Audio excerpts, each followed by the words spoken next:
Hello, welcome back to the reading of the poem of the Man God, written by Maria Valtorta, Volume 3, Chapter 322, Part 1, at Antigonea, 7th November 1945.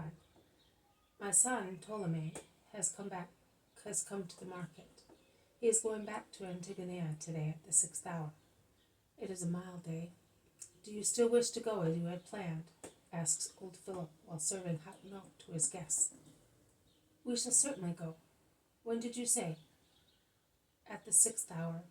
You can come back tomorrow if you wish, or the evening before the Sabbath if you prefer so.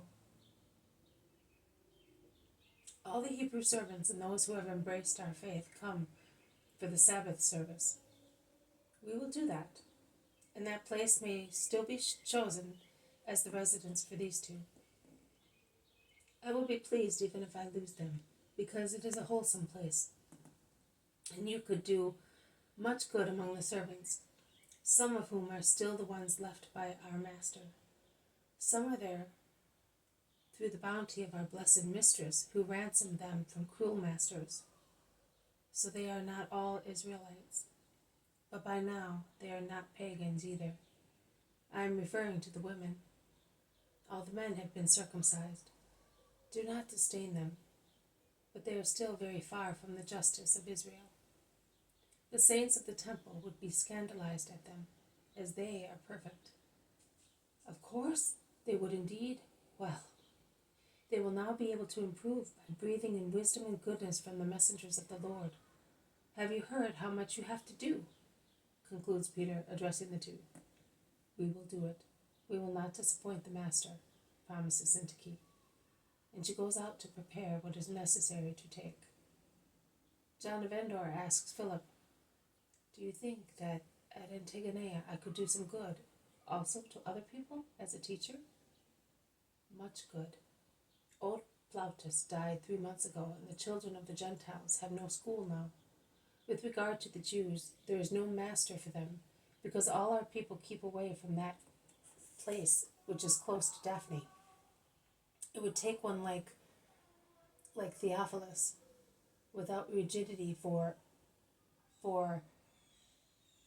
without Pharisaism, you mean, concludes Peter promptly. That's it, yes. I do not want to criticize, but I think it's of no use cursing. It would be better if they helped, as our mistress used to do. She brought more people to the law with her smiles, and in a better way than a rabbi.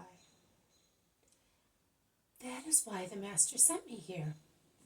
I am the man with the right qualifications. Oh, I will do his will till I breathe my last. I firmly believe that my mission is nothing but a mission of predilection. I am going to tell Syntyche. You will see that we will stay there. I am going to tell her. And he goes out full of life, as he had not been for a long time.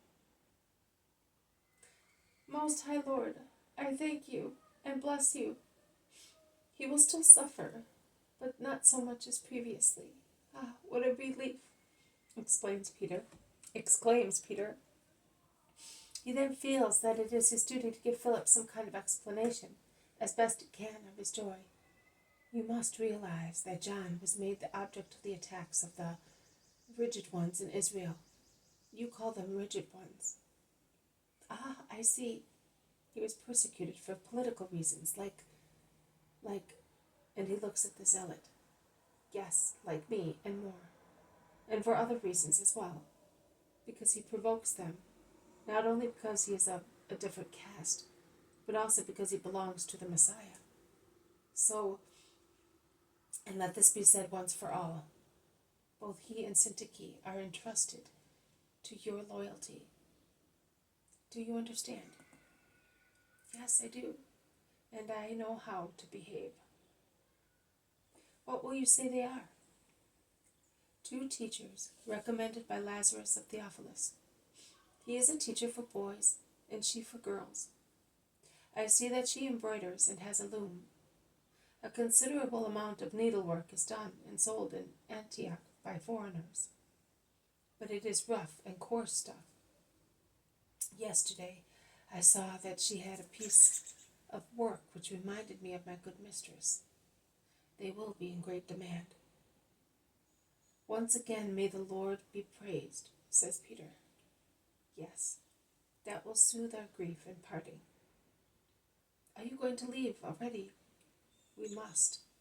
We have been delayed by the storm. At the beginning of Shabbat, we must be with the Master. He is already waiting for us because we are late, explains Thaddeus. They part, each attending to his own business, that is. Philip goes where a woman calls him, the apostles, to a high ground in the sunshine. We could leave the day after the Sabbath. What do you say? Asks James of Alphaeus. As far as I am concerned, I don't mind. Every morning I get up tormented by the idea that Jesus is alone, without clothes, without anyone looking after him. And every night I go to bed with the same fixed idea. But we shall decide today. Tell me, but was the Master aware of everything? I have been wondering for days how he knew that we were going to meet the Cretan, how he could foresee John and Syntyche's work, how... That is many things, says Andrew. Actually, I think that the Cretan stops at Seleucia on fixed dates, and perhaps Lazarus told Jesus, and so he decided to leave without waiting until Passover, explains the zealot. Indeed, that's right. And how will John manage at Passover? Asks James of Alphaeus. Like every other Israelite, says Matthew. No, that would mean falling into the wolf's mouth. Not at all. Who is going to find him out among so many people? Oh, what have I said? Forget about it. It's only a trick of my mind. Peter is flushed and sad because he has spoken.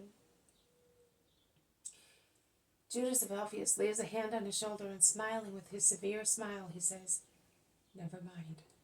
We are all thinking of the same thing, but we won't tell anybody. And let us bless the Eternal Father for diverting John's mind from this thought. They are all silent, engrossed in thought. But as they are true Israelites, the thought of how the exiled disciple will be able to celebrate Passover in Jerusalem worries them, and they begin to speak about it again. I think that Jesus will see to it. Perhaps John already knows.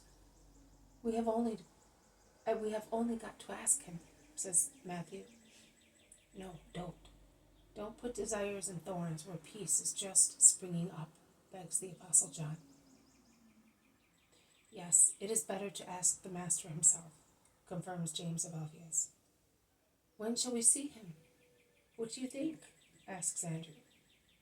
Oh, if we leave the day after the Sabbath, by the end of the moon we shall certainly be at Ptolemais, says James of Zebedee. If we find a ship, remarks Judas Thaddeus, and his brother adds, and if there is no storm. There are always ships leaving for Palestine, and if we pay, we will call at Ptolemais, even if the ship is heading for Joppa. Have you any money left, Simon? The zealot asks Peter. Yes, I have, although that thief the Cretan fleeced me in no uncertain manner, notwithstanding his protestations that he wanted to do a favor to Lazarus. But I have to pay for the custody of the boat and the keeping of Antonius. I do not want to touch the money given to me for John and Syntyche. It is sacred. At the cost of starving, I will leave it as it is. That is the right thing. That man is very ill. He thinks that he will be able to teach. I think he will be ill all the time, and soon, states the zealot. I am of the same opinion. Syntyche will be busier preparing ointments than working, confirms James of Zebedee. What do you think of that ointment? What a wonderful thing. Syntyche told me that she wants to make it here and use it to become familiar with local families, says John. A very good idea. A sick person who is cured always becomes a disciple and relatives follow suit, states Matthew. Oh no, certainly not, exclaims Peter. What? Do you mean that miracles do not attract people to the Lord? Andrew asks him, together with 2 or 3 companions, "Oh, little babies, one might say that you have just come down from heaven, but don't you see what they do to Jesus? Did Eli of Capernaum turn, or Doras, or Oshea of Chorazin, or Malchiah of Bethsaida?